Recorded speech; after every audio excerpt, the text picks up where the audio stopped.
Hey guys, so in this video, I'm going to share with you the exact reasons why KAS and QUBIC are the projects that I'm going to concentrate on this for this bull run, and why I think they're good ones for most people, especially newer investors, to focus on. And I'm also going to just include that TAO, possibly with a bit more research, could be another one that I'll consider focusing on too. But most of my channel, I'm just going to focus on KAS and QUBIC from now on, and possibly TAO, and possibly the other odd video about some other topics. But I'll get into this now and I'll explain why I think they're the best cryptos to hold right now.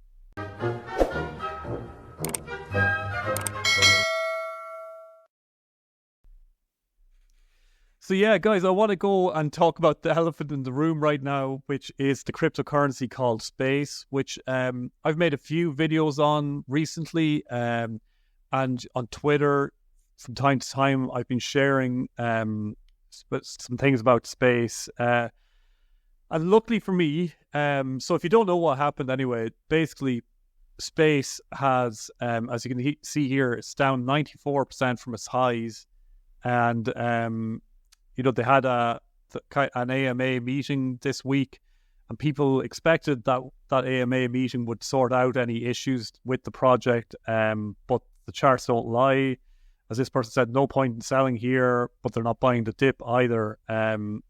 So basically, the last support on the chart for Space was hit, and it fell below that space. So there's no support, and it's falling into a debt spiral, and it could go to zero. And the issues all kind of started initially about the Space team. It turns out that they were taking 70,000, I think dollars worth, or 70,000 Space or something like that every month as payment for the work that they were doing on the microvision chain project.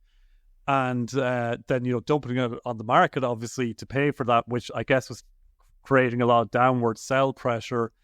And yeah, that's fair enough. People have to get paid for their projects, but this was meant to be a fair launch project. People were a bit angry about this because it wasn't clearly explained at the start, and it explained where a lot of the downward pressure was coming from. So then the issues with Space then were the really bad communication from the team. The team just, today, this is all they're putting up. Please remain vigilant against false narratives being spread about MVC for transparency. Please see. So basically, they're saying they're not. This isn't a rug pull, but they haven't had any strong communications about, this is the direction that we're on. This is what we're working on. But continue to believe in us. We've got plenty of things planned. This is just short-term price action. They've had no communications like that, nothing reassuring. And it's been a real sickener. Some of you that'll be following me on X or possibly here on YouTube might know that I sold my Space up around $12, and I sold all my Zeph as well, and I put all that into QUBIC because they were both had fallen together. And the way I was looking at it was, I just thought Space, I thought Space and Zeph, I just wasn't getting good feelings about them. I believe that they were still good projects, but I just decided that QUBIC seemed more solid to me. So that's why I sold Space. Look, maybe this project will return. It had great fundamentals, but it kind of looks like it's just a really slow rug pull, and the project creators have lost interest, and they're probably just trying to keep it trailing along to make their sales next month as well, and just keep running it down to zero. But also, it's possible, projects do bounce back. I have to say, when it hit that final support level, I still felt like this is going to bounce back. This is just coordinated FUDs. The project's going to bounce back, and it's going to be successful. I know this video is going to be about KAS and QUBIC, but I just want to explain where I'm coming at in my thinking. First of all, why I want to focus on KAS and QUBIC. People now have been looking at Zeph, and they see that Zeph is getting huge FUD, and it's spiraling down and potentially losing that last support as well. Now, Zeph has no actual real FUDs or no reasons for people to FUD it. It's just that the privacy stablecoin narrative isn't a big deal right now. And most people who bought Space bought Zeph, and both of these cryptos are microcap crypto projects. And as I'm learning now, microcap crypto projects, there's a large amount of it. A large amount of those cryptos are just held by a few people, and they're really easy to manipulate. And once those people start selling off, those projects can die a death very quickly. So it's a lot safer when you're in mid-cap projects or high-cap projects. But Zeph, I think, still has a lot of hope. I still think it's a great project. I actually think it's probably a good time to buy, but don't take my advice on that, because I would have said the same to you about Space only a day ago, and it's beginning to look like Space might be, it definitely wasn't initially a scam, I don't think, but it's looking like they might just have given up and just be pulling their money out of it. So who knows? Let's see how it goes. But yeah, if you're a gambling person, you could invest in those two projects and hope they return. But I'm giving up gambling on things like this. And that's just basically what other people are saying as well. So why then do I think KAS and QUBIC are way safer bets? And why are they the ones that I want to focus on? So firstly, I'm not looking for 100x out of this market. I just want to get a 10x on my investment. And I think that's realistic. And, you know, if I'm feeling the market and I feel like something else is possible, I might ride those bags up a bit higher. But if I can just get a 10x out of this, so if I can just get KAS to about 25 billion market cap and QUBIC just to around a 5 billion market cap, I'm going to be happy with that. But I am thinking that these projects could go a lot higher long term. But, you know, I'm trying to think more like a clever investor than just one of these 100x investors. The first reasons why I would be positive about these projects is the people who are behind them. So when you take Zeph and Space has a doxed team, so people know who the team are, but they have no real history behind them. They just seem like some, you know, graduated college students working on a project. Well, when you take Zeph, it's got a team that's hidden, and the reason that team is hidden is because it's a private stablecoin, and there could be legal issues around that in the future, so they're keeping themselves private. But still, you know, that there's not big history in those teams. But if you take KAS, for example, you've got Jonathan Sampolinski as one of the people. There's actually many great people working on this project, but just Jonathan Sampolinski. This person has been around since before crypto was a thing, writing papers on crypto. And they have their name and they're quoted in the Ethereum white paper. And they are one of like the OGs of crypto technology. And it's only just now that they've actually released their first crypto project, because they came up with the solution that they've been working on all this time, which is KAS. So they're not someone who's just come up from nowhere overnight. They're a big deal. And if they were to scam the whole crypto industry, that would be shocking, and it would be terrible for their reputation, and they'd actually lose more money out of that than they would gain. Similar with Sergey Ivancheglo here, who's the creator of QUBIC. He's not the most popular guy with a lot of people because he's outspoken, but he has been around. He's like the third person, I think, ever to mine Bitcoin, I've been told. He's the creator of the first true proof-of-stake project, and all other proof-of-stake projects are based off his work, and he's the co-creator of the first ever DAG project, true DAG project as well. And both those projects were hugely successful. So they were NXT and IOTA, and both of those projects are still in existence. A lot of people take issue with the fact that he left those projects, but he's been talking about QUBIC since 2012. And that was his ultimate goal. He had a fallout with the team who he was working with on IOTA, and he also wanted to move on from the proof of stake project, which was NXT. And he handed that project over to another team, and it's actually quite a successful project in its own way, although as far as returns go, it's fallen quite a bit. But still, NXT and IOTA are working, successful projects that are building right now still. While Ivancheglo now has developed QUBIC, so even if he leaves QUBIC now, he's already put the development in place, and other people are building on this project now. So it's not the end of the world if he left the project, but of course he's building the AI element, which is AGART, and for that he's still pretty needed. But again, like Jonathan Sampolinski, although Jonathan Sobolinski definitely comes across as more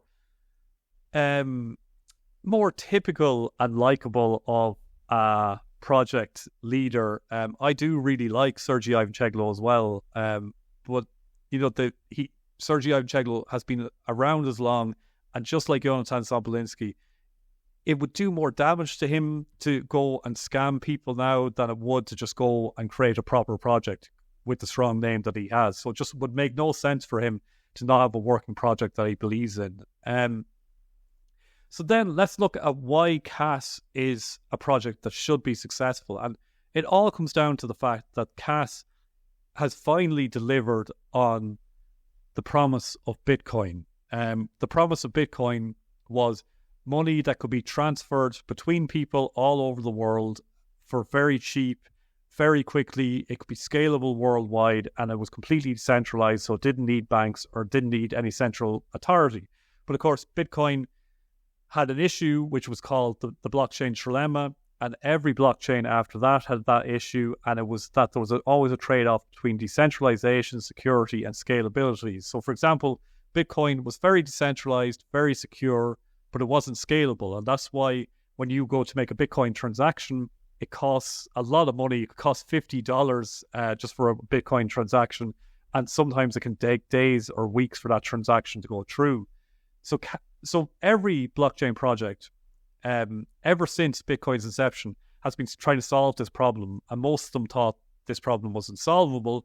But Jonathan Sobolinski has been working on this since the inception of Bitcoin, and he's finally figured it out, and that's what KAS is. And that's why KAS is marketed as, if Bitcoin is gold, then KAS is silver.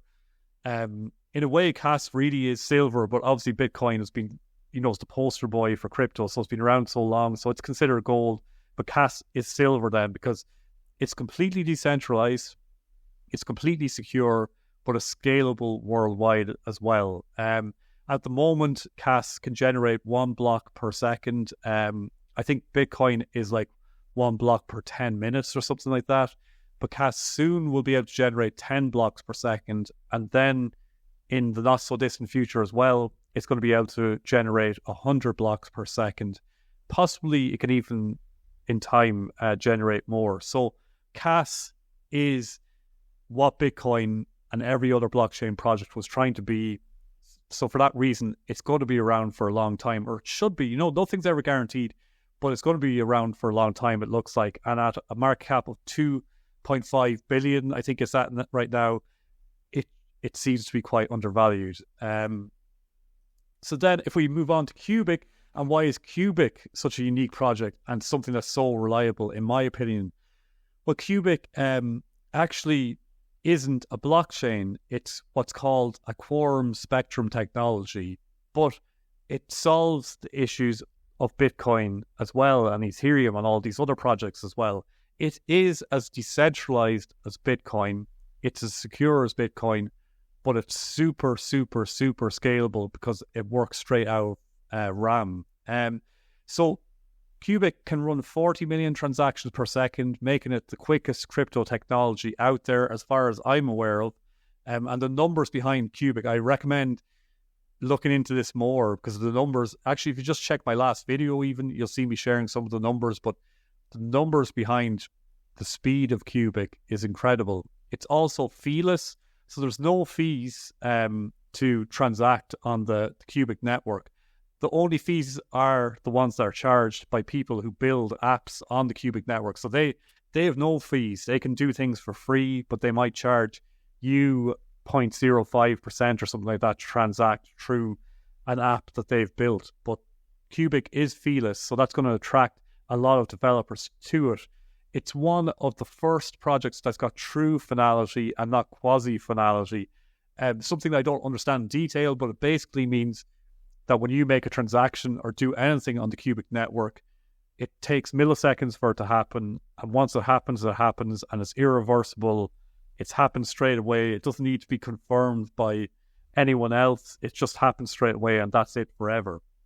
Also, it comes with oracles, which will probably remind a lot of you of the project called Link.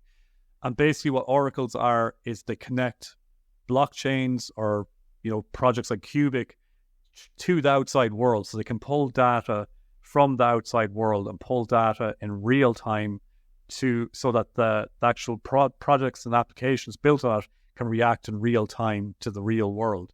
And then it also has something that's called AGART, and QUBIC is a useful proof of work project. So miners that mine QUBIC provide their compute power to the QUBIC network, and while they're doing that, they train artificial intelligence, and all that's being combined in artificial neural networks in AGART. And the goal is to eventually create an AGI. But even if it does create an AGI, companies, big tech companies from all around the world can tap into that AI learning and further their AI work from there. It's completely open source, as is KAS as well. Now, both these projects, a reason why they should blow up so much more than where they're at now and should be really, really super successful is because of this word here, ecosystems. So both these projects are layer 1, even though QUBIC actually describes itself as layer 0, meaning that it thinks, it claims that it could tie all blockchains and all crypto technology together as well. I think for simplicity's sake, let's just call them both layer 1s. So layer 1s, what that means is that other projects can be built on top of them. So for example, if you look at Render, I think Render is built on top of the Solana network. And Ethereum, you'll find countless projects that are built on top of Ethereum. So with these two projects, since they're layer 1, projects can be built on top of them. Smart contracts can be run on top of them as well. Now, QUBIC is already at the stage where projects can be built on top of it, and smart contracts can be run. And KAS is just going through something called KRC20 right now, and soon projects will be built on top of it. QUBIC already has a thing called QX, which is a decentralized exchange built on top of it. You can access that from a command line interface right now, and the user interface has been built. It also has a game called My Last Match being built on top of it, and it also has a meme coin released in it. And soon, KAS will have meme coins released in it. And because both of these projects are so cheap and so quick and so decentralized and so secure, they're going to attract loads and loads. Or you would imagine, I can't guarantee this, but you would imagine they're going to attract loads and loads and loads of projects to build on top of them. And once projects build on top of layer 1s, generally what happens is those layer 1s blow up in value. And the reason I'm sharing a picture of Ethereum here and the Ethereum ecosystem is that Ethereum initially the whole world was meant to be built on top of Ethereum, and through its smart contracts, it was meant to, everything from real estate to business contracts to loans to building your house, to paying contractors that are building your house, to everything from self-driving cars and payments, micropayments. It was all meant to be built on top of Ethereum. The only issue with Ethereum is it's proved to not be scalable and to be really expensive. As I'm sure any of you know, if you go to transact on Ethereum, it costs you a fortune. And for that reason, Ethereum is beginning to look like a failed project, while QUBIC and KAS already solved the problem that Ethereum is still trying to fix. And for that reason, they both look like more solid bets right now, because their market caps are so much lower than Ethereum. So even if Ethereum does sort of shit out, what I'm trying to say is that KAS and QUBIC should increase substantially in price. Even if they never get close to Ethereum's price, they should increase substantially in price. So if we look at prices right now, KAS is around 12 cents and QUBIC is around $5,300 to buy a billion QUBIC. QUBIC has all these zeros because it's not divisible into any smaller parts. And that's, I'll share a video on QUBIC's tokenomics maybe at the end of this video to explain that in a bit more detail. It just makes QUBIC faster and it makes it better for micropayments. KAS has a market cap of 2.8